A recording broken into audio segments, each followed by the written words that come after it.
ఇది నిజమే.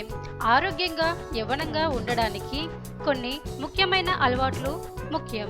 మీరు చెప్పినట్టు అమెరికన్ హార్ట్ అసోసియేషన్ కూడా వాటిని వివరించింది. ఇక్కడ కొన్ని ముఖ్యమైన పాయింట్లు: ఆహారము, పండ్లు, కూరగాయలు మరియు మాంసకృతులు అధికంగా ఉండే ఆహారము తీసుకోవడం చాలా ముఖ్యం. అలాగే ట్రాన్స్ ఫ్యాట్స్, వేయించిన ఆహారాలు, చక్కెర మోతాదు తగ్గించుకోవాలి. ప్రతిరోజు వ్యాయామం చేయడము ముఖ్యమే. ఇది డయాబెటిస్, రక్తపోటు, కొలెస్ట్రాల్ను కంట్రోల్ చేయడంలో కూడా సహాయపడుతుంది. ఇవి ఆరోగ్యానికి హానికరం. వీటి మానడం ద్వారా వృద్ధాప్యాన్ని ఆలస్యం చేయవచ్చు. ధూమపానం, మద్యపానానికి దూరముగా ఉండాలి. ఆరోగ్యకరమైన నిద్ర అంటే 7 గంటల నుంచి 8 గంటల నాణ్యమైన నిద్ర యవ్వనంగా ఉండడానికి చాలా అవసరం. సరైన నిద్ర లేకుంటే ఊబకాయం మరియు ఆరోగ్య సమస్యలు పెరిగిపోవచ్చు. ఆరోగ్యకరమైన బరువును మెయింటైన్ చేయడం చాలా ముఖ్యం.